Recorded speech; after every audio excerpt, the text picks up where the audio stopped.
first time in forever, I am in the middle of the video this week for our podcast. Hello, everyone. Welcome to the show. I am Dan, and I'm joined by Mike. And Vincent. This is the part where one of you talks. I mean, we can start with one of us is now a year older, and everything's starting to hurt. Happy birthday, Mike. Oh, Is that thank what you you. wanted? No. I'll take money, I'll Venmo you. How does that sound? and I'll take money and bail bonds. Mail bonds. What about CDs? I said bail bonds. Oh, bail bonds. I was like, what? I thought you said STDs. That would have been something else entirely. Yes. All right. I think we have a haul segment. Mm-hmm. So, someone's watching. Hello to the person. Say hi in the chat for us. If Yes, you're an actual drop a real like. person. I think I know. Dan, you have a haul? Yes, I do. Okay, so I made a recent IST order. Just picked up some stuff, some epic collections that I've been meaning to get around to, and a image book for good measure to get me to that 50% free shipping. So, epic collections I picked up. We have the New Mutants Demon Bear Saga. Really excited to get this. Hello, Funko Pop addict. But yeah, so New Mutants, Demon Bear Saga. Really excited to read that. Just kind of continuing my New Mutants readathon. And then the next book I got here, another epic collection. I think it came out a few weeks ago.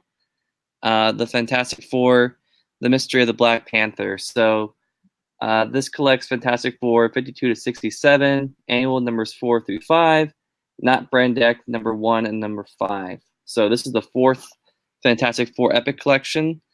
I'm a plebe, so I'm getting the epics instead of the omnibus, but these are really good books, and I'm excited to read this. I've already read some of the Fantastic Four issues, obviously, because of Black Panther's first appearance, but really excited to have the first 4 epics now of the Lee and Kirby Fantastic Four run. Wait, why does it mean you're a pleb if you don't have the omnibuses? I don't know, because I'm reading in paperback instead of hardcover. Who gives a shit? Yeah, I know. Own it. I mean, yeah, but it's Kirby art. You want to read it in an oversized format. So get Kirby king size then. I know. I probably should. Maybe I'll think about it. Last one, just to give me to that 50% or $50 shipping. I got the third volume of Criminal, The Dead and the Dying, by Ed Brubaker and Sean Phillips. So eventually, I'll get to a point where I will have all this, and I'll pretty much loop back around to where we are reading right now. So excited to have that, and that is my whole haul for this week. Thanks for the haul. I have a haul, sort of. So I managed to not buy any comics. I'm pretty certain within the past 7 days or 8 days, whenever we recorded last week. But I did purchase comics, paraphernalia. I'm not sure if that's the right word. But I looked around my bedroom and I'm like, I live in a hellhole. So I bought some. That's not true. Vince lives in a very beautiful Victorian style home. Brownstone. Yeah. But my bedroom is a mess. Sort of. That's true. So I got some gear, which honestly I probably don't even need. I probably have a lot of this shit somewhere. But this is 200 boards, 200 bags, and also probably a waste, but I got dividers. I don't know why. I could just use backing boards and label them or something. But we'll see how these actually work out. And when I actually feel like spending time, I'm gonna organize my collection. So that's that's what I wasted my money on this week. Wonderful. Mike, do you have any additions? I got a book in the mail. Okay. I gotta tell us what- To be seen next episode, depending on how fast it ships. I got to check and make sure it did. Is it Alright. United States Postal Service? It's a postal service. Okay. I mean, it could be carrier pigeon. So our retro book this week is Resurrection Man, Volume 1, number 1,000,000. Why is that funny? Stupid. So this is a tie-in to DC 1,000,000, which is a late 90s crossover event spinning out of Grant Morrison's Justice League run, which it was set up in JLA and then spun off into a miniseries of its own. And I think almost every single book had a tie-in, every single in continuity book, including some very strange ones. Like there's a Young Heroes in Love 1,000,000. So Resurrection Man is by Dan Abnett and Andy Lanning, which Butch Geist art, which is pretty cool. We currently read a Butch Geist comic, Invaders. His style is quite different. At some point, he really evolved his style, or I'm not sure. He may have just had this may have just been like his mainstream style because in the 80s, I think he did some stuff which isn't actually that far off from the current stuff. So maybe he's just super versatile. But the gimmick of more refined. Yeah, as time has gone the on. gimmick of 1,000,000 is that the mainstream DC superheroes like travel to the future and vice versa, switch places and interact back and forth with the DC universe 1,000,000 years from now. And because it's like it's like something about like the future version of Superman's birthday or something. I don't know. So this issue, or maybe it's not 1,000,000 years later. I don't know how. No, it would be as if everything. I don't. Whatever. But this issue is apparently from November in the year 85,271. Oh yeah, so 1,000,000 months in the future. Okay. So Resurrection Man is Mitch Shelley, and he is immortal. If you kill him, he comes back to life. He infinitely comes back to life, and each time he has a new random power. It's kind of like Dial H, but like emo. And in fact, I didn't know this until like I double checked the Wikipedia page today. Resurrection Man kind of spawned out of a rejected Great Lakes Avengers pitch that Abnett and Lanning made to Marvel, because the Great Lakes Avengers, one of their team members is I think it's Immortal Man or Mr. Immortal, I believe, who basically has the same thing but without the new powers each time.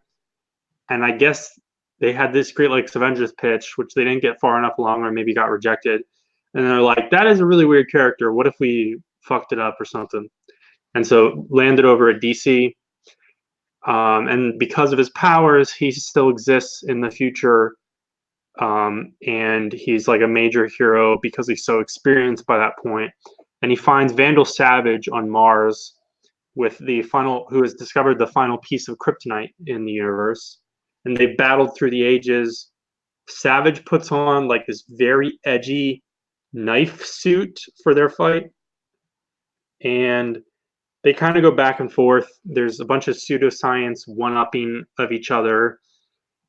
And eventually Savage puts Mitch on like a repeat death. And that's basically how this issue ends. You just presume that Resurrection Man is just, dead forever. But this is between issues 18 and 19, and it goes through 37. So obviously this continues, and I think he appears in the rest of DC 1,000,000. And then there's a little side thing that I've saved for the end to mention, that there's like a future version of Teen Titans in here, and they even use the names Nightwing, Aqualad, Arsenal, and Troy, but they're these like strange super future versions of them with no connection to the characters we know. But it is kind of cool. And also they show up for like 2 pages and then they get immediately thwarted by Vandal Savage. But the way he does it is pretty cool. He uses a deja vu mine, which allows them to mess with the art, and they basically like copy and paste panels and like shorten them up, which I'm sure was a nice page rate bonus for Butch Geist, because he didn't really draw any of that page technically, but still got paid for it. But it is a cool effect. I don't know. That's basically all I have to say about it. I will say, especially in the beginning of this issue, there are a ton of narration captions, and the lettering is kind of iffy, which I think has more to do with 1 million than the Resurrection Man series itself. And so this issue starts off kind of slow, but overall, I thought it was the back and forth between Mitch Shelley and Vandal Savage I found interesting. What did you guys think? I thought it was all right. I think the scripting on it, I think it was really heavy on the script. It was very wordy. And like you said, with the text boxes, it took up a lot of space on the pages, which didn't really allow for Geist's art to breathe as much as I would like to see it. But yeah, it's very incoherent with the being part of 1 million and not having read 1 million. It's like hard to figure out what's all going on. Yeah, that's kind of the vibe I got too. I mean, I think the issue gets a little bit easier for me, like once we get past all those captions, like you guys mentioned. I mean, I don't know. Like during the action scenes, there's like some better like parts where you get to see a lot of like cool like 2-page spreads and stuff, which I think are, I guess, nicer, for what it's worth. But other than that, really not any idea what's going on. So I'm glad to listen in and find out what this was all about. Yeah, so I just figured I'd grab a prop because it's actually relatively near me. So Actually, this, oh my god, huh? I didn't know you owned this. Yeah, for context, this is the DC 1 million omnibus, which is a pretty thick sucker.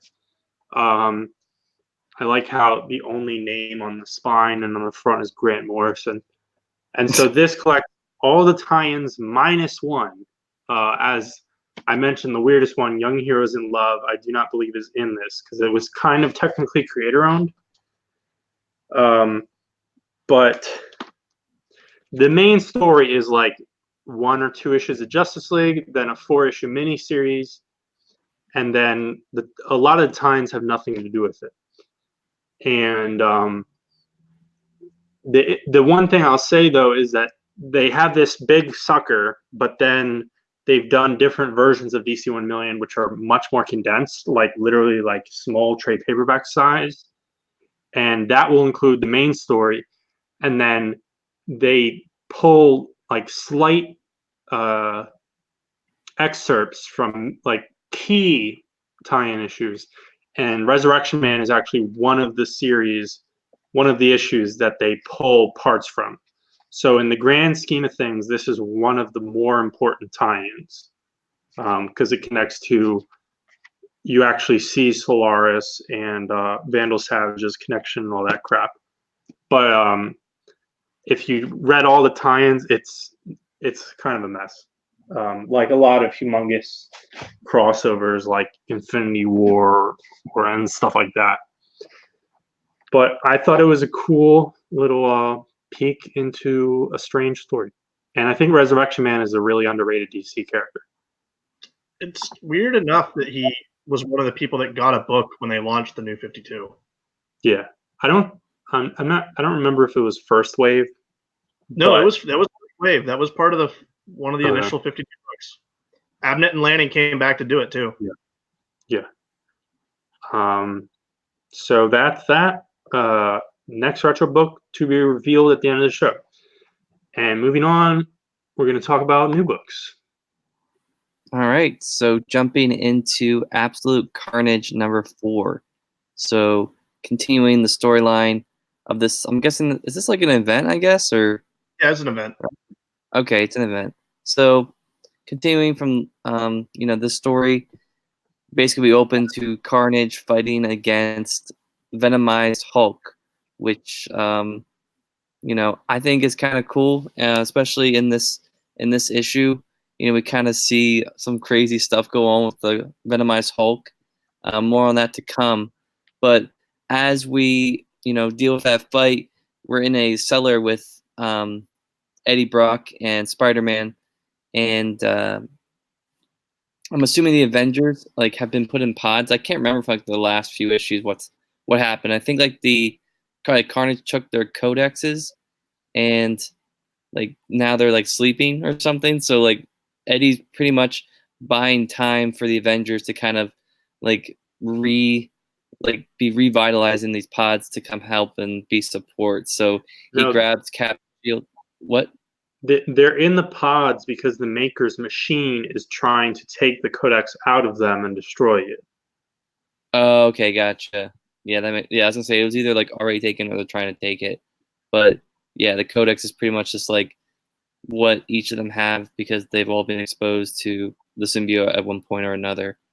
Um, so yeah, so we basically get like this really cool fight scene with like Eddie fighting against all these doppelganger Carnage like minions that he has, and we get more fights between Carnage and Venom Hulk, and we get this really cool like in-depth scene of like Carnage actually going inside of like the Hulk's brain to like split the symbiote from Bruce Banner from the inside out. And we also get a little scene where Eddie's fighting against the doppelgangers and they're being led by the Miles Morales symbiote from I think issue 2 that he was officially like succumbed to the symbiote. Yeah, And yeah, and using like this like gauntlet that he has and the Cap shield, he generates like the blast that frees the symbiote from Miles, which I thought was really cool. That's a cool moment with those two characters. And then we pan back to the Hulk, the Venom Hulk being split from the symbiote Venom. And, we're kind of talked about like if Carnage gets the Venom symbiote, he pretty much becomes like OP. And we see that a little bit. I don't know if this is intentional or if it's like whatever, but when he gets the Venom symbiote, he looks a lot like Null. I'm not sure if that's like if that was intended to look like that. bring Null back. Would say? They're trying to bring Null back, is what Carnage is trying to do. Oh, okay. Well, that makes sense. And just as that happens, all of the Avengers kind of come out of their pods and are fighting against the symbiotes and helping out with the cause. And the last thing we kind of see here is Eddie going into, I don't know where he's going into, but he ends up in the symbiote again, and he goes off to fight Carnage. Is that pretty much what's happening there? Yeah, busts down the Codex machine and gets a new Venom symbiote. It looks like. Yeah, and he has wings apparently, so I think that's kind of cool. So honestly, I know I didn't read as many books as you guys did this week. You never do. I know I don't, but this is probably my pick of the week. I was not expecting it going into this week, but it is just a quick read. There's a lot going on, and it just feels like, like the fourth part of I don't know, what is this, a 6-part story? I think it's 5. It's 5. I mean, it just feels like that, like ramping up for like the third act of like a movie. It just feels really good, and there's a lot of cool moments with characters I like. So I'm curious to see what you guys think. I mean, Stegman's art continues to be fantastic on this. Pacing is really, really good, where it doesn't hold for long, and you have those break moments for where the other spin-offs take place, which is nice and refreshing. So there's not really any recap of things I've already seen happen. So like the Spider-Man issues take place during this when he's trying to help Normie and Dylan, while Eddie's like fending off the symbiotes on the other end because he's fighting Norman Osborn. Mhm. Everything lines up very well, which is nice. I liked Ryan Stegman does a great Captain America. I liked all the stuff with Eddie grabbing Cap's shield and like the little electric gauntlet and freeing Miles and stuff. That was cool. I like this event a lot. It's really, really fun. And I kind of like breezed by. Like it felt like War of the Realms in comparison because it's like the last big event we've seen. I hate to keep drawing comparisons back, but it felt like that lagged on, even though I enjoyed that. But this is like a breeze past, and I'm kind of left wanting more at the end of every issue. So I'm pretty sure I asked you last issue, but how do you feel about the way the Hulk is used? Because I know still good. Okay. Because I just like trolling you on that. Listen, when you have a good writer that knows what they're doing, it's Well, he gets overpowered, obviously. Not sure how that works with the Hulk. Carnage like enters his brain and then subdues the Hulk and gets the banner. I don't know how that works.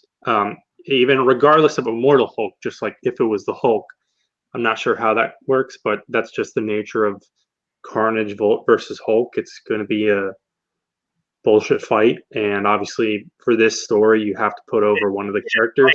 We're not talking about Batman yet. Yeah, yeah. I think you get really cool moments with some of these other characters being there. Eddie with the shield is cool, and then Cap has a great line when he wants the shield back. But also, especially in this issue, it really does feel like those characters are in the background. Like Cap actually gets a moment, but then it's like, oh yeah, Wolverine is here, and the Thing. Also, Hawkeye is mentioned as a former symbiote wearer, and I'm not sure what that's like, what that calls back to. And yeah, I thought this was fun. Carnage is sufficiently edgy. He talks about wanting to paint the green door black, which I haven't read Immortal Hulk, so I don't even know what that means. But it's a funny kind of like edgy spin on that. It's really funny. And then the end here, like I'm assuming in the final issue, Eddie's gonna get like all his like normal status quo back, or at least the Donny Cates status quo. But it's especially if they stick with this, it's kind of a big deal where he like absorbs the codices and somehow that generates a new symbiote, which replicates the appearance and abilities of his Venom symbiote anyway. But so technically, Eddie Brock no longer has the Venom symbiote. And so I'm just from like a very nerdy like wiki perspective, very interested to see whether Eddie gets the symbiote back or whether he's stuck with this codices formed fake one. But yeah, it's fun. It's fun blockbuster Venom story. I like it. Now, Aquaman number 53. First, I want to say I haven't noticed this before, but the title pages say, you know how Batman and Superman books say Batman created by Bob Kane with Bill Finger, and they say Superman created by Jerry Siegel and Joe Shuster with a special arrangement by the Jerry Siegel family or whatever. Aquaman does say Aquaman created by Paul Norris in the corner. And I hadn't noticed that before, and I'm kind of interested to flip through like all the DC books and see which ones have like these kinds of credits and stuff, because I don't think this one was like a legal thing, which the Batman and Superman, since they're such huge characters and the creators were known, kind of had a little bit of that. Well, Bob Kane obviously like had a crazy deal with DC, and then Bill Finger fans lobbied for that, and then the Superman stuff that was all years long legal battles. But I hadn't noticed this Aquaman thing before. I'm interested to if I was actually interested in reading the book currently, I would check to see what Wonder Woman might have. But in the actual story, at the end of last issue, Black Manta like destroyed some Atlantean ruins, like statues. It's actually very similar to the scene from the Aquaman movie where Orm essentially has that false flag attack against some Atlantean ruins to like give himself an excuse to attack the surface world. And so we had a scene of Mera basically going in that same direction. She's visibly pregnant now, and especially in this one splash page, she calls for war and just assumes that it has to do something with the surface world. So she's on her way up there, while Arthur is catching up with the 200-year-old lighthouse keeper horror writer, and we get this guy's origin. So Dr. Tristram Maurer, I think that's his name. Basically, he's been accompanied by 3 like monsters throughout his life, but they're invisible to everyone else, but they do interact with the world. So like if he got bullied, this invisible monster would just like brutalize the bully and they die. It's kind of strange. And they kept growing as he got older and everything. And so that's the sea monster from last issue, because I guess people eventually can see them. I don't know. And he kind of like tries to bait Aqualad, like basically triggering him. And Aqualad's mad because he failed to save someone from the sea serpent thing. And Mara shows up on the beach. Finally, comes face to face with Arthur. This was supposed to be this big deal. It was all built up, and it's sort of anticlimactic only because we immediately jump to something else. But there's a kind of funny moment, like that you can only execute well in an Aquaman book, where she asks Volko, she's like, "How's my hair?" And he says, "Wet," and it's funny.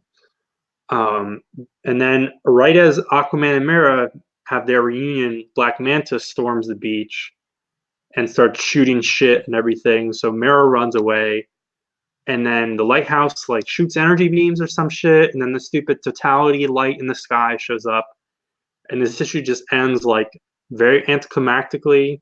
And I guess the final page like tease that you're supposed to be excited about is this totality thing, but we will get to that later.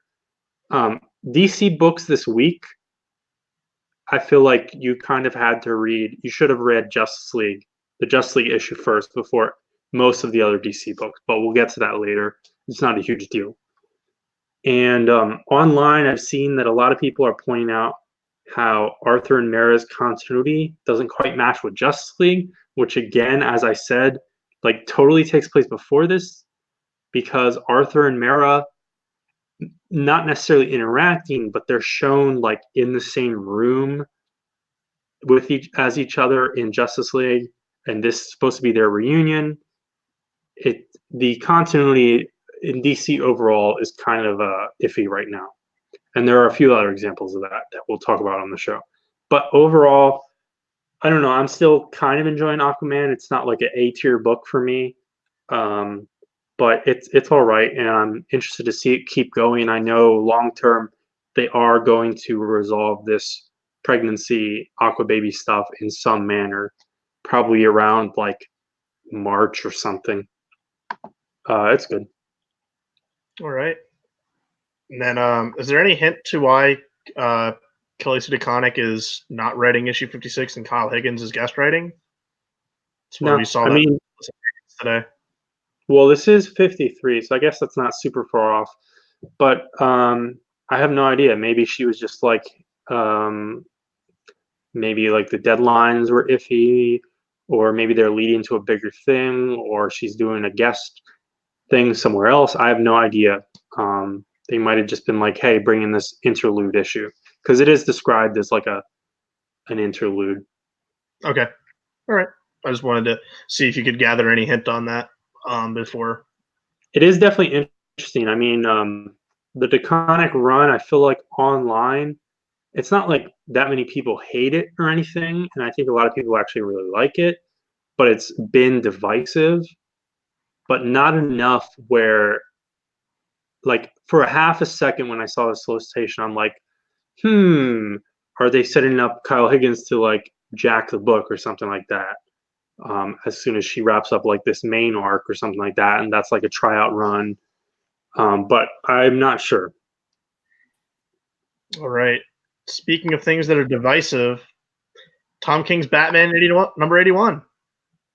With City of Bane trudging along. There's 4 more issues left. So we left the last time with Damian getting captured and Thomas Wayne was about to kill him. But Damian escapes from the trap, and the whole Bat family surrounds Thomas Wayne, and they basically just beat the shit out of him, which is kind of funny. Well, why do you always leave? It's my question to you. It throws me off. And then like Bruce and Catwoman are fighting Solomon Grundy, and this is either KG Beast or Amygdala because I can't tell. The dude's missing an arm. John Romita Jr. is still on art for this until for like 4 pages of Mitch Garrett's art also happens. But it's basically the whole issue is Batman's internal narration laying out what his 4D chess plan was.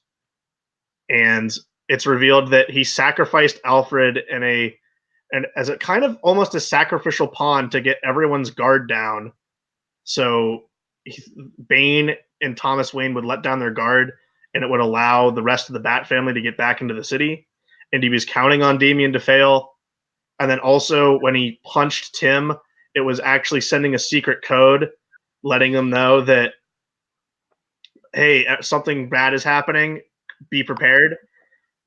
And so it's all them, and then Bruce comes face to face with Bane at the end of it, and then Thomas Wayne, because the Bat family like paused for 4 seconds, was able to recollect himself and beat the Bat family and come back. And like Clayface was a double agent for Batman and Selina as he helps them get into Arkham Asylum. And then looks like the big fight with Bane's the next issue, and then we get 4 pages of like Mitch Garrett's art and story with something dealing with Harvey Bullock, and then he like sees something in the sky. I don't know if that's also the totality, but it's very odd, and I felt like it was tacked on. But I thought John Romita Jr.'s art was rough here, like very rough and almost rushed. But hey, whatever he gets done, that's Deadline style. His other book that we'll be talking about later in the show, Superman Year One, is I think the best his art's looked in like a decade. This very rough. This is the first issue for me that I've kind of divisive on, especially when it comes to sacrificing Alfred as a pawn. I think we're going to get more explanation for that as this goes on, because as it reads face value here, it feels very out of character. But I still like this, and big fight in the next issue. I'll open it up to you guys. Yeah, I was kind of, I think I was on last week, but not the previous week, and I guess that was when Batman last came out. So I caught up and read 2 issues in a row, the 2 Romita issues. I thought the previous issue was a little bit more interesting than this one. Romita's art is kind of, it's iffy. Like on some panels, it's like, what the hell is that? But on some panels, it's great. And that's just the way it is. Yeah, I don't like the Alfred thing, and especially the way they're wording some of the solicits that literally came out today. It's like Alfred's dead, just straight up. Which, you know, he'll be back eventually, but I still don't like it. I also think the like explanation for why Bruce punched him in the face is a little clunky, and like you could have given some other message. Like, yeah, I can see Batman. Like, he's always like laying these secret codes out and shit. Like, fine, whatever. But ultimately, my issue with this issue is that really, when you boil it down, this issue, not the last one, just this one, is just a fuck ton of narration of Bruce explaining, I guess, to Selina, like 90% of the stuff we already know. There's just a few revelations here. There's Clayface and which I thought that was going to happen. It just that felt like he was going to pull that out because we hadn't seen Clayface since he exited Stage Left and Tinian's Detective Comics run. Clayface and punching Bruce. Those are the revelations here. Otherwise, it's like, here's what you've been reading for the past like 5 issues. It does give context and answer the questions as the reader that we've had, though. So I feel like it's almost needed. It could have been broken up a little bit more organically, but I don't think it's inherently bad. Like I said, it's the takeaways from this that I don't like are the Alfred thing, and I don't think that's fully explained yet. Also, I mean, if that's the thing he needed to meet with DC editorial about to get the okay on, I'm guessing that's the thing at this point, because he said he had to meet with him a closed doors thing. Killing Alfred would probably be that thing. Yeah, but we still don't know what happens in Batcat 12 or whatever. Exactly. So yeah, it could be two things. Tim gets fucked in this issue double time because they that was hard to watch. I was like, oh, come on. Out of all people to get stabbed in the chest with an arrow, why does it have to be him? The other thing is, I don't know if you mentioned this, but when Damian calls in the whole Bat family and everything, it's like everyone's there except for the closest member of the Bat family to Bruce and the closest one to Damian, because Tom King shot him in the head. No, editorial shot him in the head. Whatever you want to tell yourself. And is that supposed to be Bullock?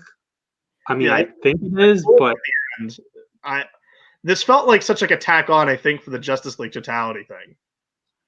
Yeah, and then at that same note, like, is that actually going to come into this run, like, in a full way? Because I don't know that there's room for that. I don't know. I just read the Mitch Gerads pages as Bullock saw Joker, and that was his takeaway from it. Yeah, I guess. Dan, thoughts? I thought it was good. You guys kind of hit everything that I was gonna say on the head. Yeah, I mean the whole Alfred thing just feels like out of left field to me, and it's weird that like, if you're gonna mention something like this, like, can you like, they should have at least explained a little bit about it more, like in the issue, like maybe showed like how it happened. But like you said, we don't know exactly what it is, and for a character that important to like the Batman mythos, you think that it would be treated a little bit better. I mean, I don't know why. The issue with it is that it implies that Batman willingly sacrificed someone's life to win, and like, yeah, you could make the argument that he's fighting a war, and in a war, people are gonna die. But I have a hard time believing that Batman would willingly sacrifice a life, especially someone that close to him, to get the chance to strike and win. That's where I get the thing about it. And DC could just be playing very close to the chest on this and be like, we're going to say the solicitations or the death of Alfred just to keep everyone guessing. They could do that. But yeah, that would be a crazy twist. Yeah, I would more applaud that. I think that's me overthinking it, though. I don't think we're going to get that. But at the end of the day, Alfred's going to be back. If he's dead, he's not going to be dead more than 2 calendar years. See, what's funny is, didn't that fucking Alfred TV show start like this week?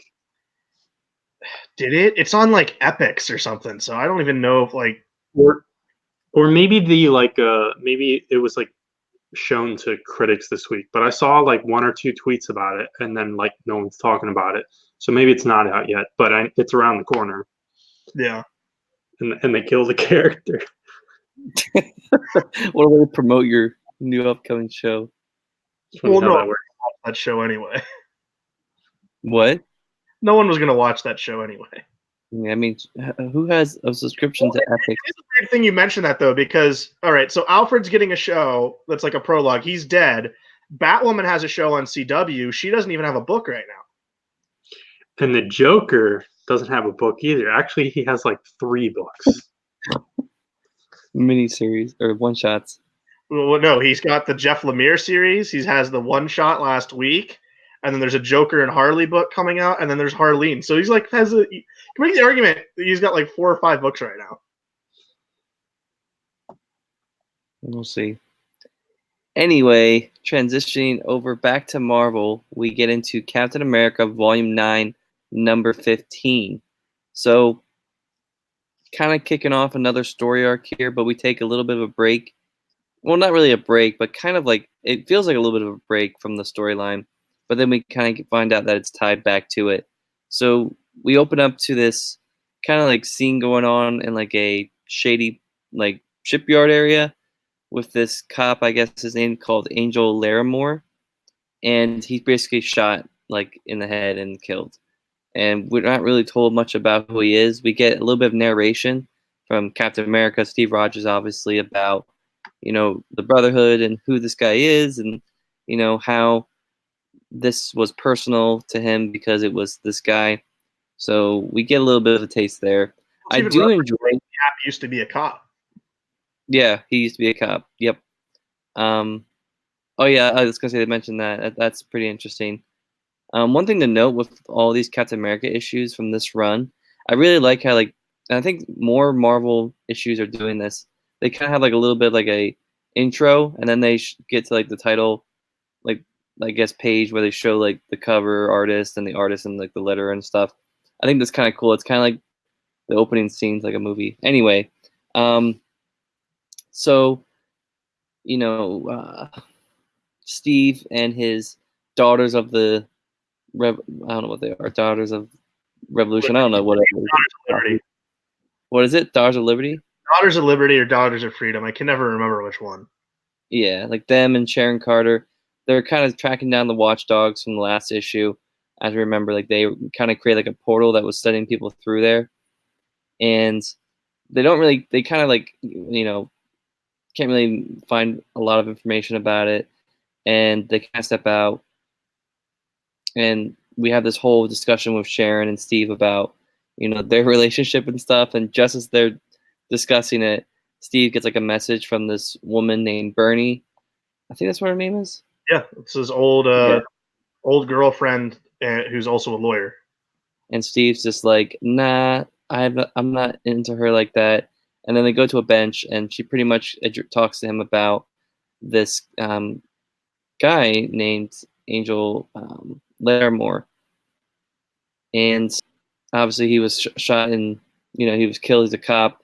And Steve obviously wants to go after and find out, who killed this guy.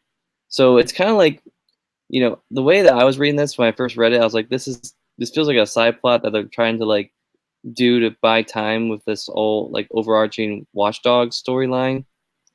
But it pretty much ties back. As we get, as he kind of tracks down, the clues to find out who the killer was. They enter into this.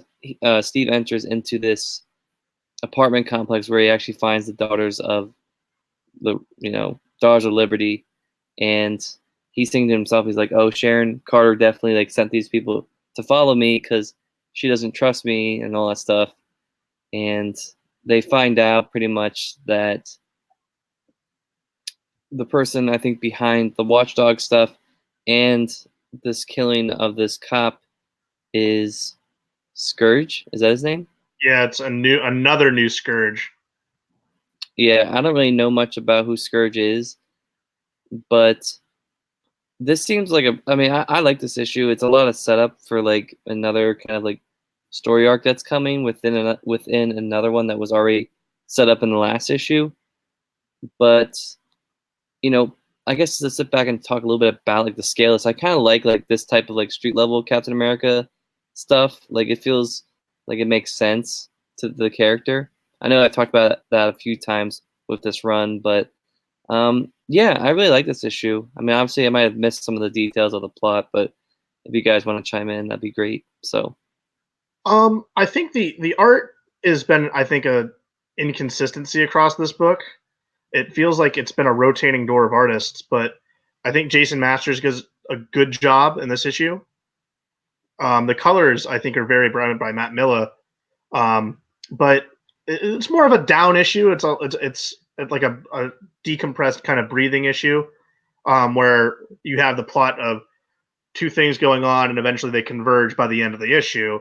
This issue really shows Coates's like knowledge of Captain America. He's pulling references out everywhere in this, with Watchdog, Scourge, Bernie showing up. Like he's doing a very good job of like melting together all of these other characters very organically, and having them have a reason to show up and not just have them be a cameo. And I'm interested to see how they do Scourge. But this feels very much like the Brubaker run, which I think we're all big fans of. But I think it's a fine issue. There's not a lot to write home about in it, though. I think the growing discontent between Steve and Sharon is a little bit forced for me. I don't fully buy it. But it still is good nonetheless. You get issues of this book where it reads very fast, where it's either all action or all talking. I think I'd like a little bit more melding together of it, but I do like this Captain America that's much more focused on kind of street level issues, but still with the kind of intelligence and countermeasure stuff that's like very secret agent like, which works. But no, the book continues to be well. It just feels like there's always something that's like a little bit off or inconsistent from issue to issue. Yeah, definitely. Yeah, I don't have, obviously, I don't read this book, but I will just quickly say for Dan and some of our listeners that Scourge is a Mark Grunwald thing, which was a major part of his Captain America run, where it was a mysterious villain who was killing minor villains.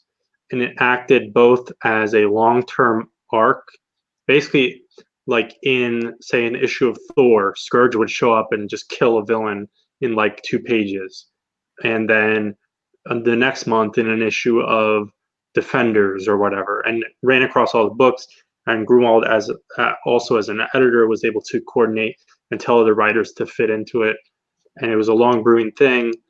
And then it also acted as a way to clear out a bunch of low tier villains that no one cared about while building up a Captain America villain. And there, and of course, since then there have been like multiple redos of the story as we get in this arc. And that leads us, when we're talking about Mark Grunwald, we're talking about Marvel history. That leads us to our next book, History of the Marvel Universe. And I'm going to try and run through this quickly because I don't know for this. It's a Wikipedia article in comic book form.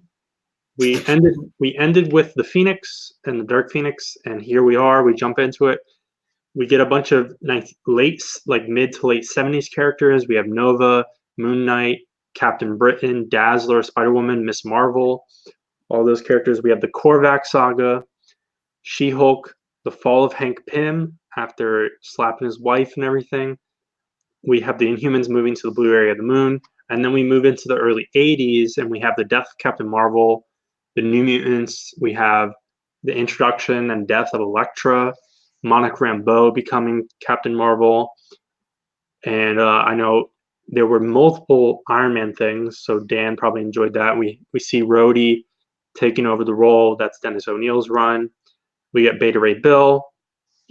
This like that kind of sequence. In fact, that page, these few pages in a row really sums up like this is like the key like peak Jim Shooter years where you have Frank Miller, Daredevil, Roger Stern, Avengers, Dennis O'Neil, Iron Man, Walt Simonson, Thor, and then we have Secret Wars with the black suit. And surprisingly, like not much is referenced about the black suit. Not much is referenced like to Donny Cates stuff. Essentially, there's not that much retcons related to the symbiotes here, and in fact, Venom doesn't really get like a dedicated page. It's just like, hey, the black suit, and that's going to be a thing. Power Pack, West Coast Avengers, Cloak and Dagger, X Factor, The Mutant Massacre, Archangel, and a rare moment. So there's a part that focuses on the Avengers arc Under Siege, where the Masters of Evil storm the Avengers mansion and win temporarily. And there's a moment where it's like when the Avengers eventually won the day, this was considered by many to be their greatest moment. And I'm not sure if that's a very rare moment in this series of Wade editorializing, because it seems like a weird thing to say, like in universe, like this is the greatest moment of the Avengers. And then we get Armor Wars, and then we slowly transition into the late 80s and the 90s, essentially Shooter's Gone, Tom DeFalco area, Quasar, Excalibur, Inferno, Midnight Suns, and New Warriors all on one page, all in one double page splash. That was my favorite page in here. because obviously Inferno major like part of my X-Men journey and collection, Midnight Suns and New Warriors, which is kind of sort of a meme on our various podcasts. And we get a great page of X-Force and Deadpool, essentially the Rob Liefeld page. And they dive into a whole page of the Infinity Gauntlet and kind of loosely referencing the other Infinity related events. Operation Galactic Storm, Executioner Song, and the Legacy Virus arc. And then, as I said, we just kind of like there's no dedicated panel to Venom besides like an ominous warning with the black suit. But then we get a Maximum Carnage sequence shared with the Whiting of Cyclops and Phoenix. And then we get a full page, a really cool design page for the Clone Saga, which I thought was really interesting to see. And then there's a lot of X-Men stuff in this issue, which makes sense. That was the Juggernaut franchise. Ultimately, this issue kind of begins and ends with X-Men related stuff. We have Gen X, Legion Quest, Age of Apocalypse, and then finally this issue ends with Onslaught. And there's a quick caption reference, but to me it's unclear whether they're glossing over Heroes Reborn or whether they're going to kick off next issue with that. They might skip it over, and next issue will pick up with Heroes Return, Kurt Busiek and Mark Waid himself on Captain America and all that stuff. So I'm interested to see how they do that. As I said, like there's no Donny Cates Venom stuff. Really, the only major retcon here is Life of Captain Marvel and Carol actually being literally part Kree. Otherwise, there's a few minor retcons. Obviously, there's so many retcons related to Phoenix, and Gambit being involved with the Mutant Massacre is mentioned, and Noble Kale very, very minorly mentioned with the Ghost Rider related stuff. As far as stuff that's not mentioned, because I last issue I was like very curious to see what they cover. They covered most of it. Obviously, unfortunately, they cannot reference Rom or the Micronauts, which the Micronauts is not a big deal. But Rom actually did interact with the rest of the Marvel Universe, sort of, mostly within his own series. So it's not as much of a pain in the ass to people who want to read all the Marvel Universe. But there was essentially like a big event that ran through Rom. It's called the Dire Wraiths War and stuff, and basically the whole Marvel Universe got involved. Very interesting, unless, and you guys can fill in, unless I missed it from last issue, the Champions are not referenced at all in this series, right? I think they were mentioned in the last issue. I think so too. Okay, they may have. Then they might be just slightly out of order. And then we did see Howard the Duck with Man-Thing before, but they are not choosing to highlight when Howard the Duck ran for president, which is a shame. Also, they have the death of Captain Marvel, they have the Infinity Gauntlet and all that stuff, but we don't see like the earlier Jim Starlin stuff, like his essentially the Thanos War and Captain Marvel and the Warlock stuff. I think we maybe saw some Warlock stuff last issue. We did. Did we see Machine Man last issue? Yes. Okay. Did we see Scott Lang in the last issue? I don't think so. So I think he should have been in this one, I believe. Because obviously we see Hank Pym's downfall here, so it should definitely be in this issue. So I think they skipped over Scott Lang, and obviously this issue had tons of Spider-Man stuff already, but I don't think we got a reference to Black Cat, though she's probably in that. She's definitely in that Maximum Carnage page somewhere. But overall, like I said, I don't know.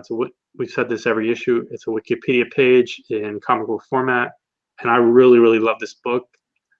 I don't know. It's pretty close to being my pick of the week, but there's another book that came out this week which outpaced it. This is just like crack cocaine for me. Yeah, it's awesome, and to not spend more time on it because I don't really have anything else really to say other than it's great. Yeah, it's great. Yeah, the art was really good. Yeah, I don't know. I wish I could think of some other way to talk about it. And maybe next issue I won't choose to just literally explain every page or anything like that. But I really love this book.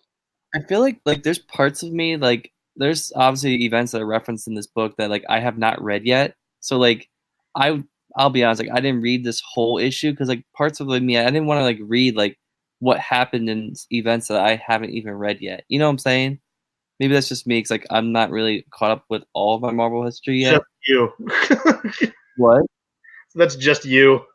Well, you know what I'm saying? Like it's like what it's like reading like the synopsis to a movie before you go and see the movie.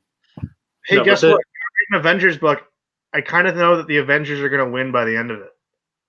It's the journey Yeah, from beginning to end I'm more interested in. yeah, but that's true. And on that note, the annotations are really cool. And I think it's iffy as far as how it's going to fit on the shelf and everything like that. But they are releasing this in treasury format, Ooh. so on those huge pages, and then I assume I'm not sure whether they'll put the annotations in line or all at the back. When you add up all the annotations, that'll be really cool in the back of the book, and then you can go like reference those books digitally, or if you have them already on your shelf and stuff like that. This is going to be a really cool book to have in your collection. I mean, the way I have my collection organized, my Marvel stuff starts with Marvels and then Marvels Project. So I'll probably put this right before Marvels. I'm excited to see like if anyone tries to like take those annotations and like align their books like chronologically as much as they can with like It's what Vince is going to do. No. Yeah, exactly. Shelf remodel. He's going to start cutting like omnibuses in half. Like, all right, this has to go here. Every page has to. Oversized pages like fitting with like regular sized pages just so they're. There is someone on the internet who's like one of those like extreme continuity chronology guys, and he like rips trades in half and organizes everything in chronological order in like his long boxes and stuff. Oh Jesus! It's pretty wild. Speaking of things that were pretty wild, Justice League number 34, Scott Snyder, James Tynion. The Justice Doom War just keeps rolling right along. I'm loving the hell out of this. This is so much fun. I love the cover with like Lex Luthor standing all over the Justice League, going Doom wins. We don't with dialogue on them anymore, and I'm happy DC is slowly because they always look cool. The Justice League, we got the Justice Society, and then Flash and Green Lantern breaking a deal with what? Why like my train of thought just completely went. I saw him earlier. It's the guy who can't die. Vince, what's his name? Vandal Savage. Yeah, Vandal. I don't know why I could. Vandal Savage. They're both not going to win, so they team up to beat Brainiac and Doom and Perpetua, which I thought was kind of neat. How they have to strike a deal. Cool moment society, particularly with Alan Scott and John Stewart. You have the Starmen of every generation, like they're kind of like the anchors to opening these portals through hypertime to get all the heroes back. And as the Trinity is trapped down by Brainiac, as he's about to collapse all of these different portals of hypertime, Kamandi comes back with literally like iteration, and we get this beautiful splash page of we got like Kingdom Come Superman fighting right alongside Earth 1 Million, or yeah, DC and John Kent Superboy. Booster Gold's right in the forefront too. I thought that was cool. I loved. I think there's Gotham by Gaslight Batman's in there. It's like also Night Owl from Watchmen's in there, which I kind of hate. Just to like look at that page and go like try to count as many heroes from different continuities you can spot in there.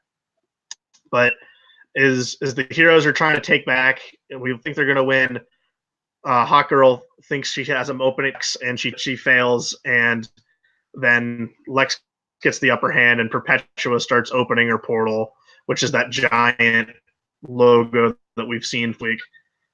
So it looks like just as we thought the heroes are going to win, now wait, is this story arc I think is going all the way into 39.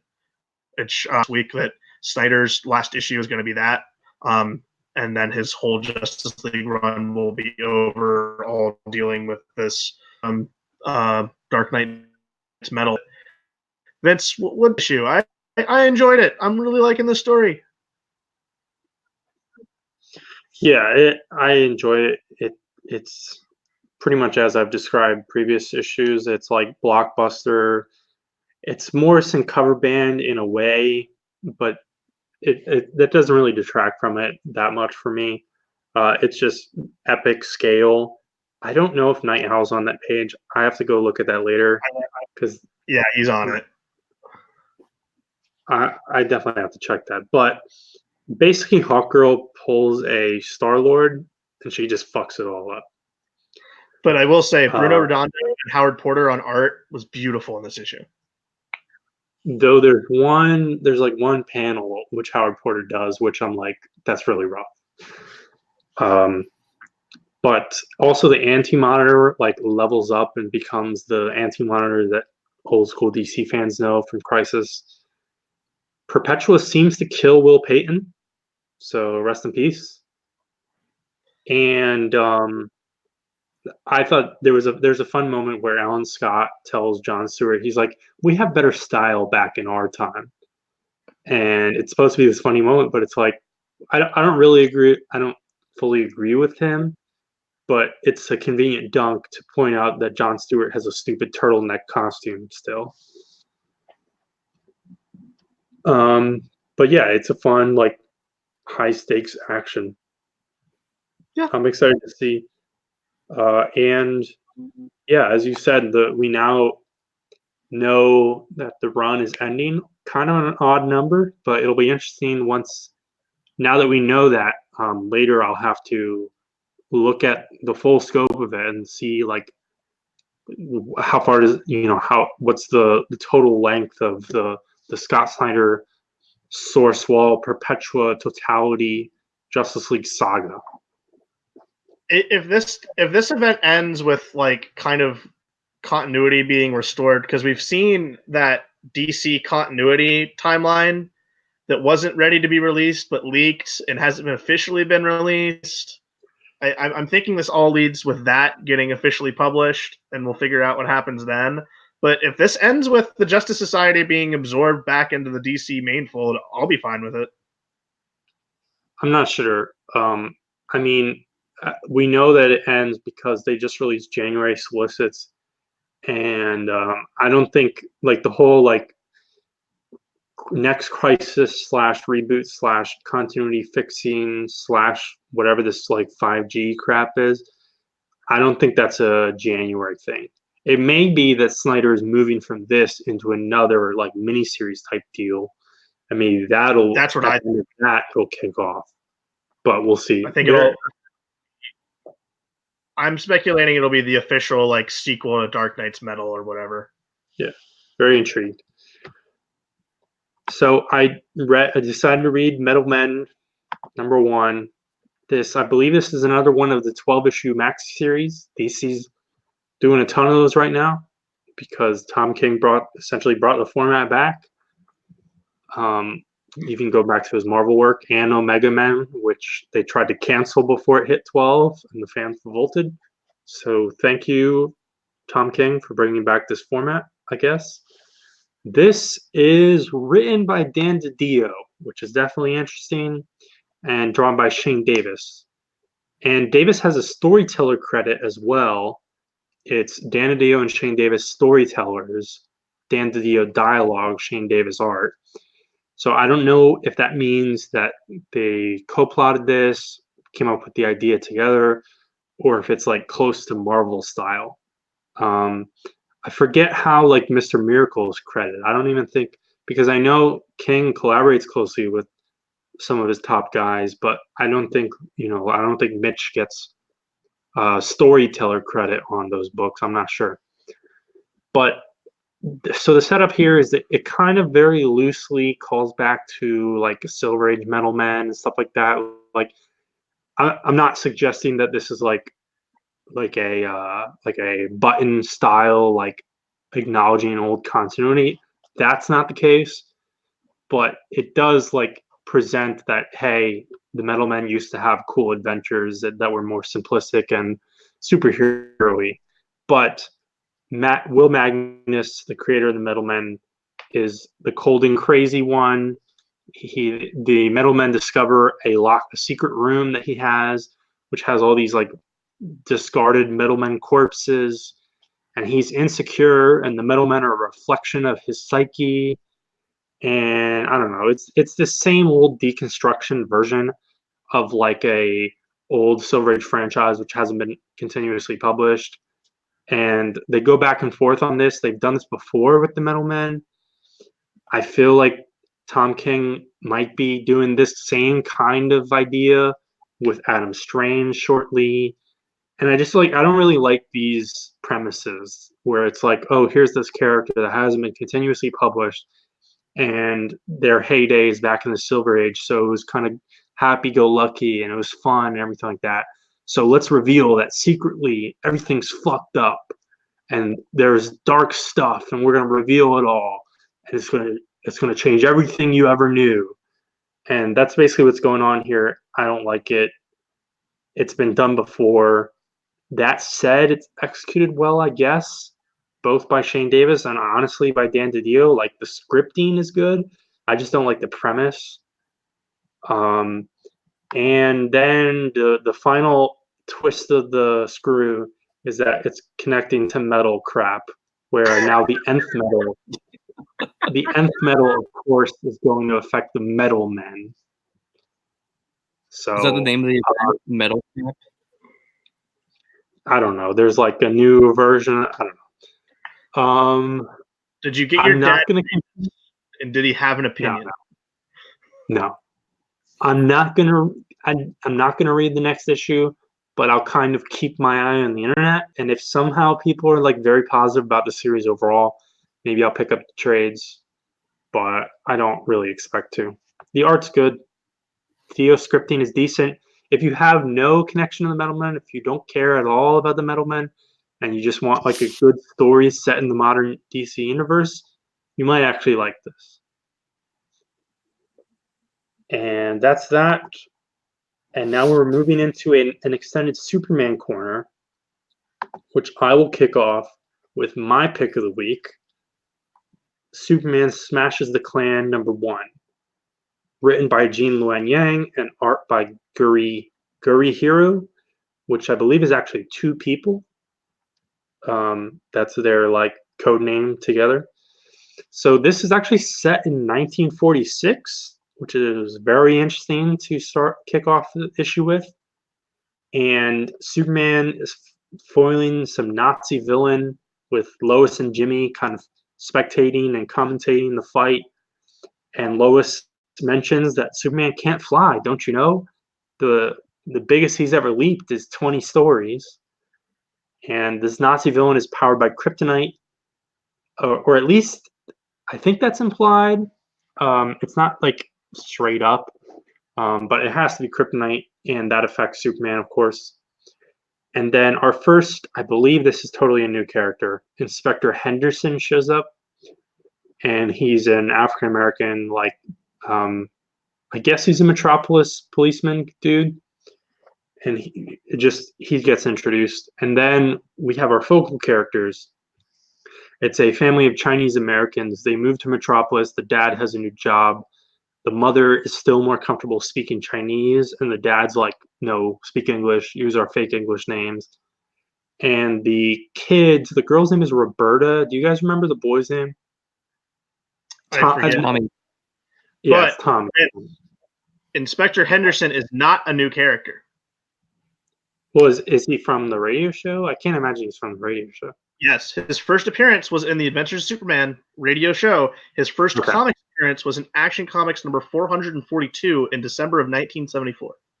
Created by Elliot S. Maggin and Kurt Swan. Got it. Yeah, so I'll get to this at the very end, but this is like sort of straight up. I mean, I haven't listened to the original show, but I think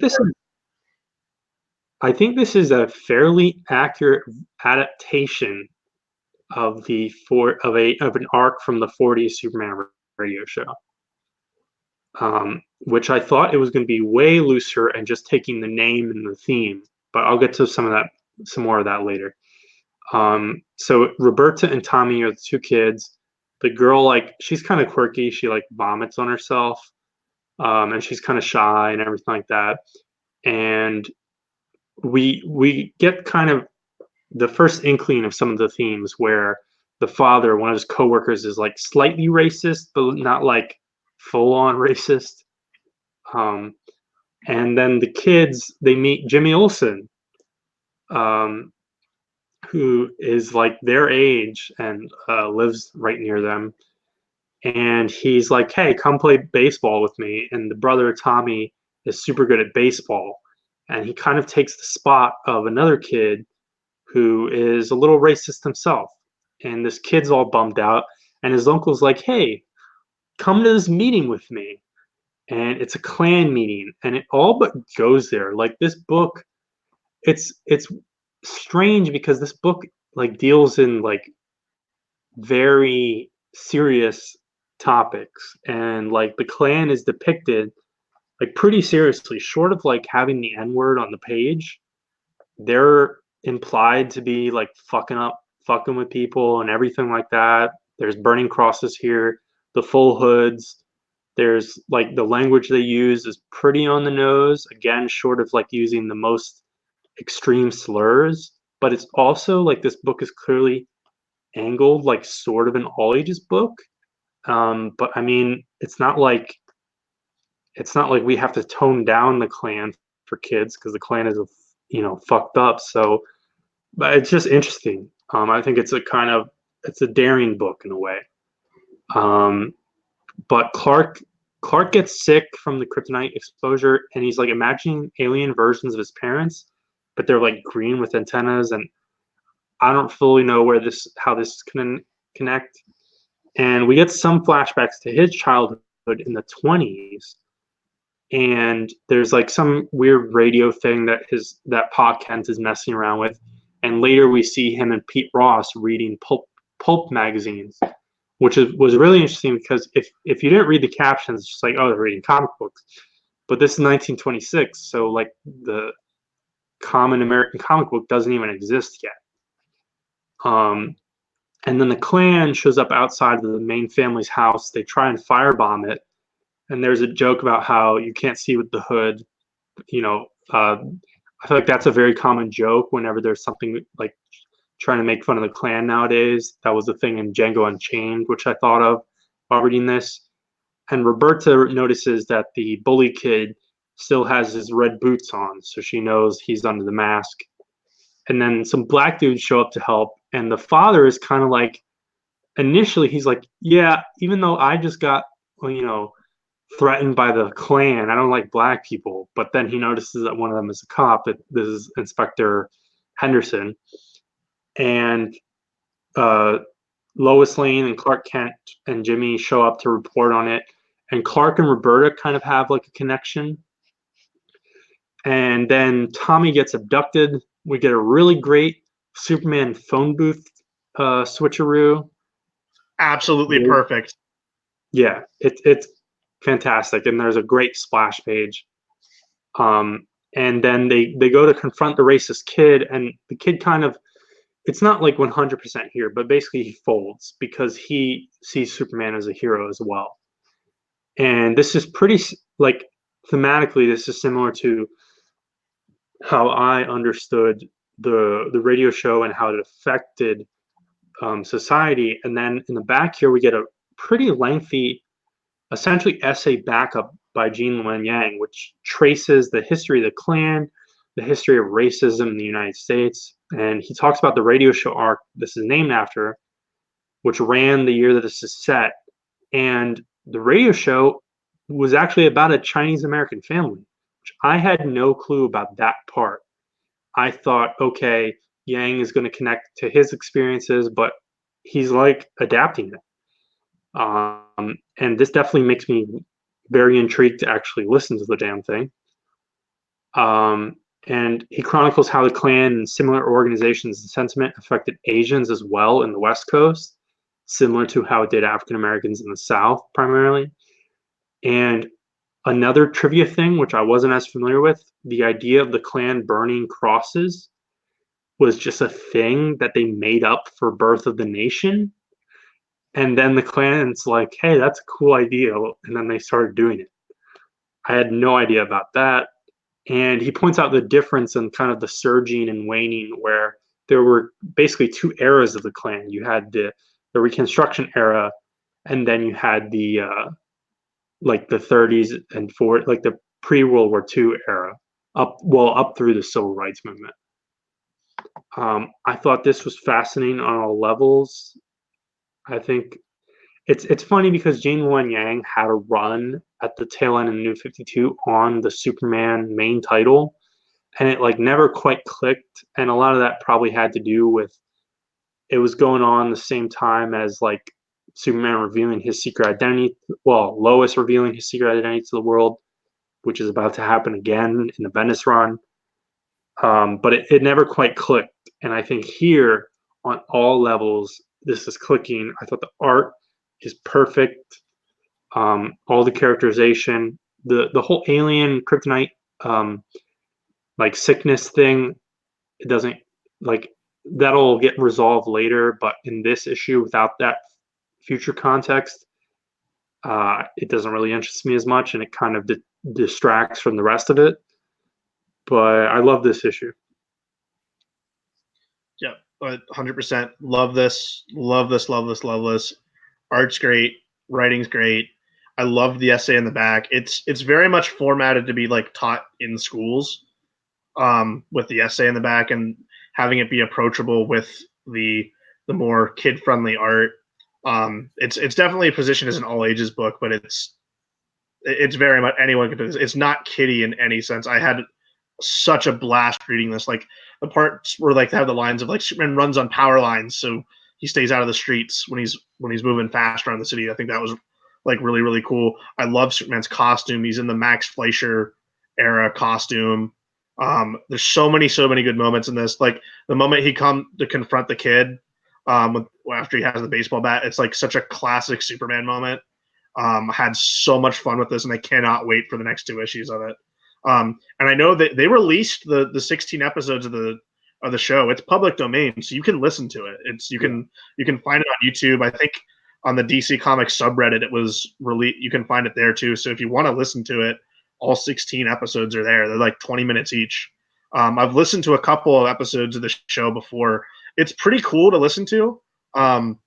Just how kind of in depth and kind of effects they would use in that. Also, like it's get a mild tangent, but there is I can't remember what town it's in Pennsylvania, but there's a thing called World War II weekend where it's basically just recreate the 40s, like this airfield. And they had a booth where that like they have different radio shows. People do Albert and Costello. One of them was Superman, so I got to hear that too. And it was like really really cool. So I definitely check out the radio show because the radio show is awesome. But this book was crazy good. Absolutely love this. Yeah, I mean, same thoughts here. One thing I want to ask, like, did you guys think that the villain at the beginning kind of looked like Iron Man a little bit, like the helmet design stuff? No, it looked like Metallo. Oh, maybe, I don't know. Like the Yeah, widow's peak. not quite. It's He for looked me. more like Dr. Doom or Metallo. Kind of, yeah.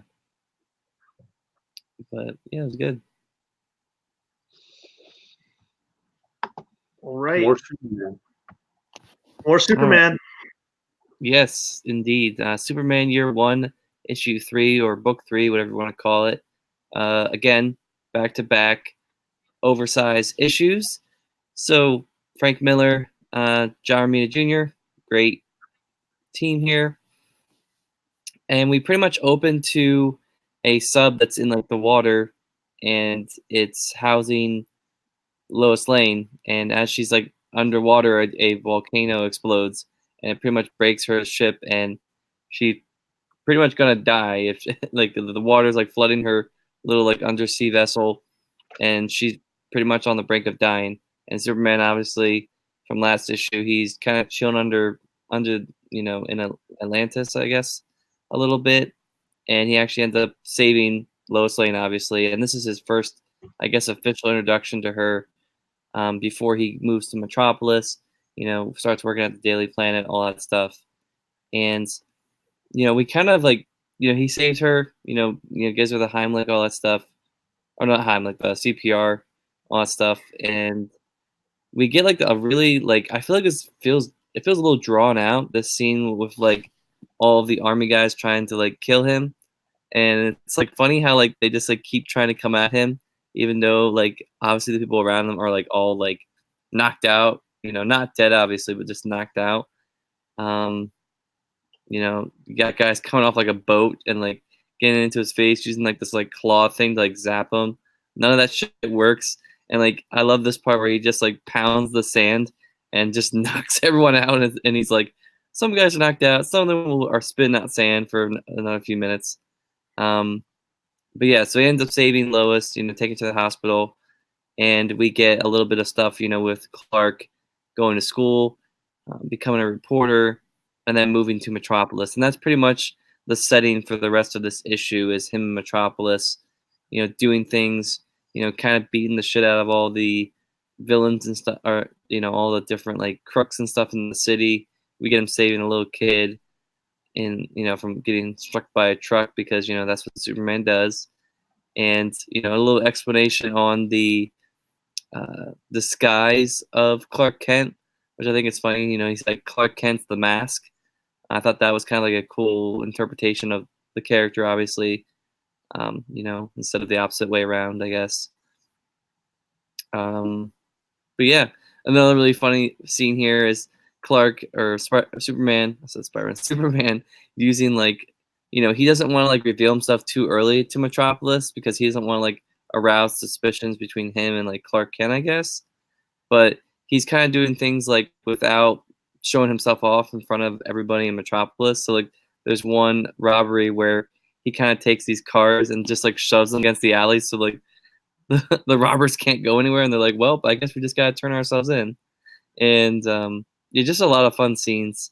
And we kind of transition to this last scene here where, not really last, but this one kidnapping where these guys, these goons that work for, I guess, Lex Corp, or they're at Lex Corp, they're holding people hostage, and they try to like get the police to cooperate by holding this baby hostage, and we get a cool scene with Superman kind of like saving the baby and then going back kicking these guys asses, and then we're have a discussion with Lex and Superman about this vigilante that's running around Gotham, kind of comparing between Metropolis and Gotham and how Metropolis is great and Gotham sucks, and you know obviously we get the introduction of Batman into this mini series that's going on, and obviously for what it's worth, I know Mike will probably have a lot to say about this, but Lex is pretty much like proposing to Superman like, hey, help me go take down this guy in Gotham, because he's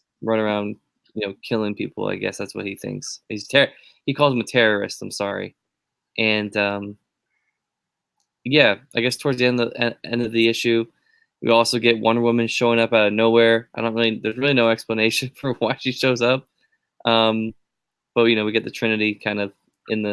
It was only a matter of time in this storyline before we got the three of them in this book.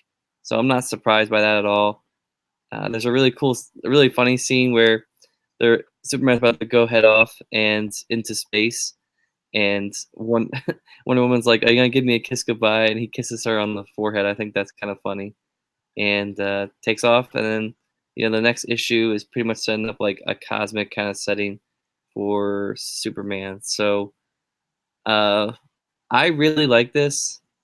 The Batman stuff, I can understand why they do it. It feels a little shoehorned to me, but I feel like once you get into Metropolis, you kind of it kind of like is a good segue a little bit to talking about Gotham and the Trinity. Wonder Woman, I feel like comes out of left field. I don't know. There's really no explanation for why she shows up, and yeah, I thought it was pretty good though. What did you guys think? I think this is the best John Romita Jr.'s art has looked in like a decade. Particularly this issue, it looks almost flawless. Yeah. There's weird Romita faces a little bit. Overall, I was enjoying it a lot up until Batman showed up, and I was like, "Oh, he has to shoehorn him in there because it takes place in the Dark Knight universe. He can't resist not throwing him in there." And he's like holding a gun, and I hate it. But it's quickly like stopped. Thank God he didn't kill anyone or shoot anyone. Yeah, I forgot to mention that part when he tries to like beat the shit out of Superman and like nothing works. And it's like so cringy. It is. Um, it, it, and then the issue just abruptly ends with Superman flying up to space, and we get the ominous face of Brainiac in the background, with the final text being "The never-ending battle begins." But like, I was like, "Oh, that's it. It's over." Because there's only 3 issues. This was it. So that Oh, whole really? third act, yeah, like I thought was super rushed, especially with like Wonder Woman just shows up. We didn't even see her or set her up anywhere. But I liked all the stuff with Lex. I liked the Trinity teaming up at the end of it. Very fun. Like there's some like pretty like great Frank Miller lines in this. Like the opening line to this book is, I think, the Earth farts. Yeah. And, like, beautiful. I was like the minute I read that line, I was like, okay, yep, this is gonna be a Frank book. So, Vince, what do you think? Yeah, similar thoughts. The whole Clark Kent as the mask thing, as Dan pointed out, that's interesting whenever a writer kind of takes a position on that. But I think, and some news sites are like, Frank Miller thinks blah, blah. But it's like, this is the same interpretation that Frank Miller has had in books for like 25 years. But I don't like, I guess this can take place in the same continuity as Dark Knight Returns. Yes, it I'm does. not 100% sure. I mean, I'm sure they've said that it does, but it's odd to think of these characters will eventually reach that. Also, yeah, Batman has a gun in like 2/3 of the pages he's on, and is seen shooting it multiple times, and not even just against Superman. Like before Superman even comes across him, Batman is holding a gun facing the quote unquote camera. There was lots of rain in the second half of the issue. Like once Superman's like established in Metropolis, basically the rest of the issue is in the rain, which is good for John Romita Jr. Tom King in interviews has talked about how he made sure that the Batman arc has some rain, which is nice to see. Yeah, I mean that's basically it. I have the same thoughts about like honestly like you didn't really need Batman in this story at all, and you definitely don't need Wonder Woman. I do have to say, very interesting this week how we had 2 Superman books where people throw up. Oh yeah. We had the girl throwing up and smashes the Klan, and then the baby that he saves throws up on Superman in year 1. Yeah, I'll say it's kind of like a peaks and valleys because last issue I was a little bit iffy on, and I was considering, hey, maybe I'll just track down the first issue and just buy that as a standalone and not worry about the rest. But this kind of brought it back up, and so I'll see about the conclusion. And I think overall, so far, this is a very interesting series.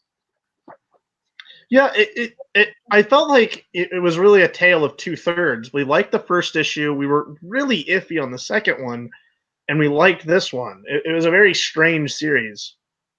Mm-hmm. But I don't know if you would agree. Best John Romita Jr.'s art has looked in a very long time. Definitely better than Batman. Yeah, yeah. Yeah, I'd agree. I mean, especially compared to Batman, I assume he had a lot more time on this. Yeah, obviously. I'm trying to think. I don't even know like what he did before this. I mean, he did some indie thing with maybe with Mark Miller. I don't know. Did he do another kick-ass? Yeah. And his Superman stuff was not that great.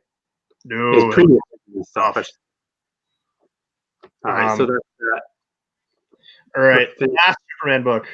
The Superman trifecta. Jimmy Olsen, number 4. With the cover, with the Citizen Kane cover, where it's Superman's pal Timmy Olsen. And Vince, did you notice that on the podium is the old like DC like line adage of the new DC? There's no stopping us now. Was like right on the podium. I thought that was hilarious. But the opening of this is because Jimmy's undercover is Timmy Olsen. He has to be like as a web influencer. He's doing all these like horrible pranks around Gotham City, which is where he's based himself because that's where he's living. My favorite being like, hey, I got a bunch of these people to just dress up like the Joker downtown in Gotham Park. We'll see how long it takes for Batman to show up. And Batman just shows up and punches him, which I thought was great. Like, it's just like, all these hilarious pranks that Jimmy's doing, and it's like taking a toll on his mind because he hates it.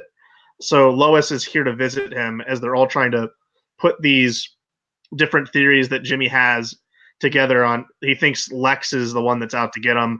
We see him being escorted out, and it's like all these different stories have come to clicking. There wasn't a lot of jumping around this time, which I thought was a great benefit because I thought we were very critical of the last issue being way too jumpy with the stories.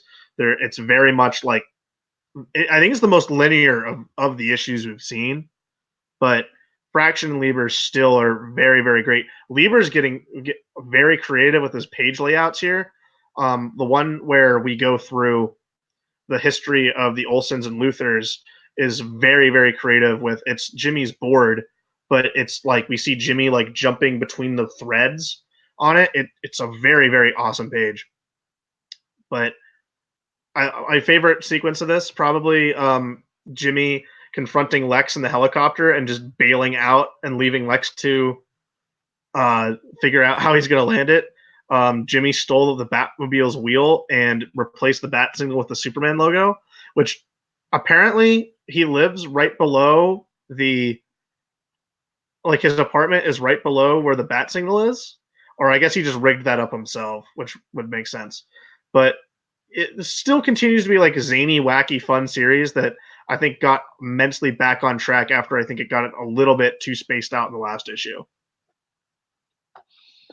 Yeah, I agree. This issue totally brought me back in after like the last one. I was like almost done. Well, I told you, I was like, please read it this week. I promise it's back on track.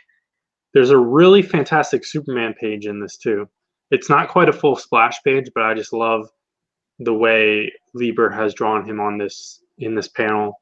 Yeah, it's great. Lois vapes. Well, first she smokes, and Jimmy knocks the cigarettes out of her hand. She's like, "Smoking kills people, Miss Lane." And then she tries to vape, and then only teens vape, which was like those gags were hilarious. Oh, and also the part about the Fantastic Superman page, that's shown because Jimmy like gets arrested, and he's like, "Press my watch," and Superman's like, "Not now, Jimmy. I'm too busy." He doesn't respond to the signal watch. And the whole Timmy Olsen thing is hilarious, and like he hates it, but the ratings are high. And then Lois is like, when I wear a skirt, my ratings are higher. And like for one panel, Jimmy has Jack Knight's Star Rod all of a sudden. It's Timmy Olsen. He has the Star Rod for just somehow. It's not remotely explained. It's just a panel. He also is able to put bees in Dr. Fate's helmet. I don't know. It's really fun, but also like it's kind of I haven't read this series in several issues, and I know you still really like it, but it's just a slightly different version of comedy and a different reverence to the DC universe where I can reconcile it more than Wonder Twins. Not to drag Wonder Twins, but I really like this series. And then as far as continuity and Scott Snyder and totality and stuff, when does this take place? Because it's kind of supposed to be running alongside. I'm trying to figure out where the Superman books take place with Bendis. I stopped. It doesn't matter. Because, there's this Apex Lex thing, which has been going on across the entire line. Because also previous issues of Jimmy Olsen, this one is, I believe, set during City of Bane, so it should be taking place at the same time. No. No, it's not Um, during City of Bane. He's just there in Gotham, and Fraction and Lieber presenting Gotham as just this horrible Yeah. place to live, which it probably is. Yeah, it's super fun. Tim Wilson's pretty hilarious. It's all top. it's just barely not on the nose. All right, and we're gonna close things off as usual with X-Men. X-Men #1. This is X-Men Volume 5. It's kind of annoying. Weeps in the corner. We open with a page. Uh, it's a flashback, but I guess it's in this new Moira timeline, so it has a little bit of extra layer of like subtext to us as readers, where it's the scene of Professor X giving Cyclops the ruby quartz glasses. This issue, and at least for the moment, this series is drawn by Lionel Francis Yu, who is actually a longtime X-Men artist. I mean, he drew Wolverine for a long time. He drew the main X-Men books around Claremont's second run, and I'm sure he's touched it since then. And the initial story here is Cyclops and Storm. They're routing out remaining Orchis bases. Magneto and Polaris show up to help them out. And the scientists, I guess this helps them like not divulge their research or something. They turn themselves into apes to fight them. It's very strange, but it results in a very memeable line from Cyclops. And Storm, she can carry around the like connections to Krakoa because with her powers, I guess she uses like lightning to like create dirt or supercharged dirt, and then she like summons essentially like rain to grow the flower in an accelerated process. And so that was just a cool like kind of feat moment for her. And they discover some mysterious post-human girl out of temporal space, some Hickman shit, and we'll get to that later, obviously, in future issues. And otherwise, they rescue a bunch of mutants, bring them back to Krakoa. Magneto's kind of worshipped as like a Superman-esque character. He's the greatest grandpa to these young mutants. He relishes it. And then we get to basically the second part of the issue where Scott Summers has set up the summer house on the moon, connected to Krakoa, of course, and they're having like a family gathering because Corsair and the Starjammers are in town, and Wolverine wants his steak raw, but Vulcan is like an edgy like grill master, and Cable and Raza, Kid Cable and Raza Longknife compare guns. And the most controversial part of this issue is Hickman drops one of his data graph pages, and Scott Summers, Jean Grey, and Logan, their bedrooms are connected, and I don't know, that means whatever. I don't expect that Hickman is going to go too explicit with that.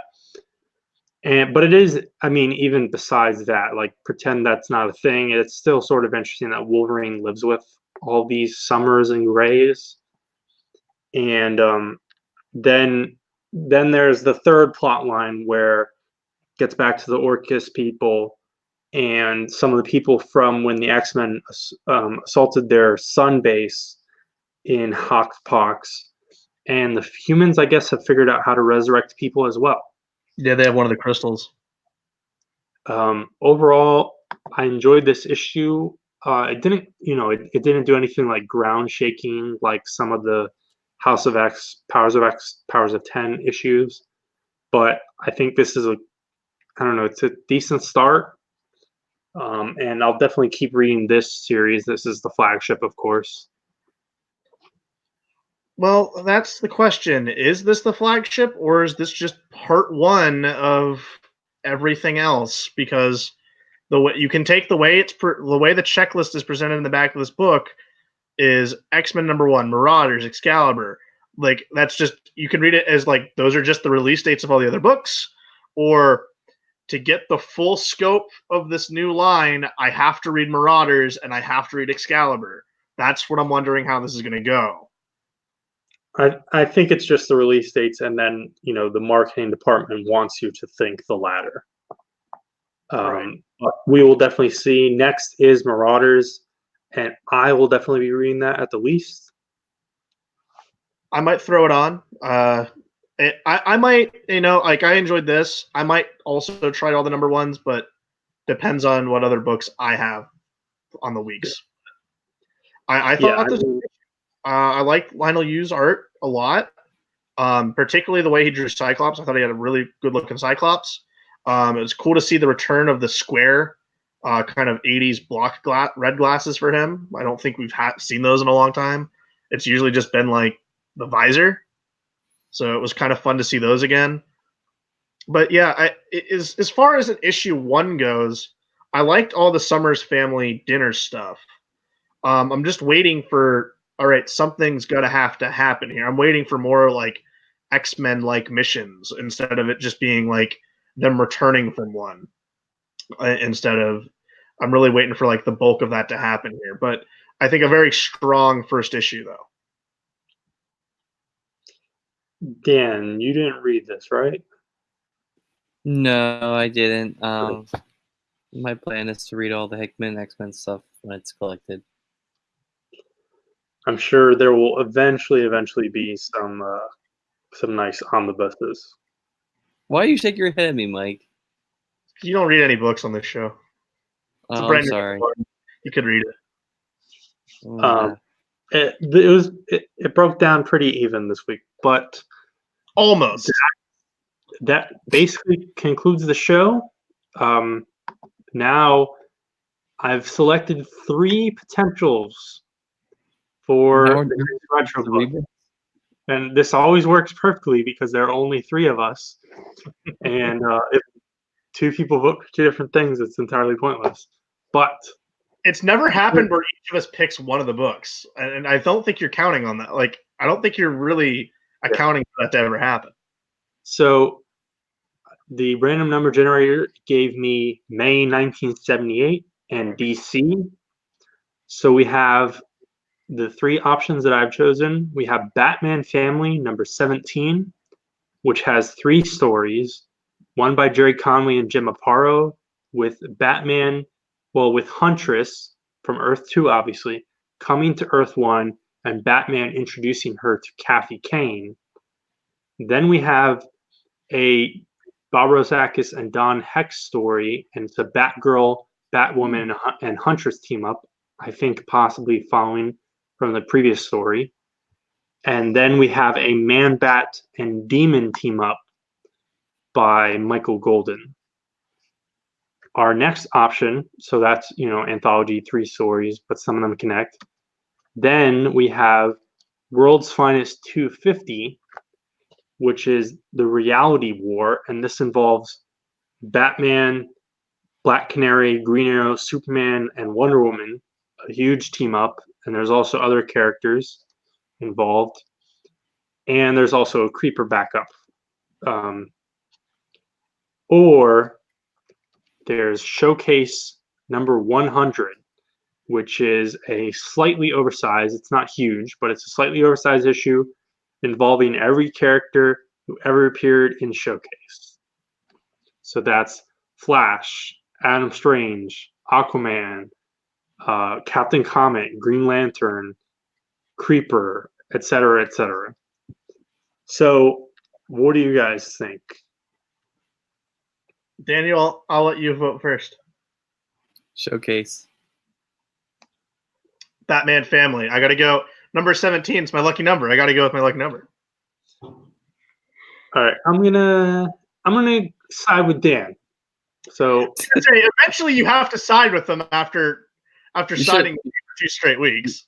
You should have picked World's Finest, so then we would have to read 3 retro books. No. So well, no, wait. I want to see if I can sway Vince's vote. Why do we want to read something that's oversized? We don't want more pages. It's not that oversized. It's like 30 something. So we'll be reading Showcase 100. It might be a total mess. I'm not sure. It's going to be a total mess. Tune in next week to see what we think about that and tons of other books that we talk about. Thanks for watching this episode. And thanks to some of the live viewers that tuned in this time. Definitely. And have a good night.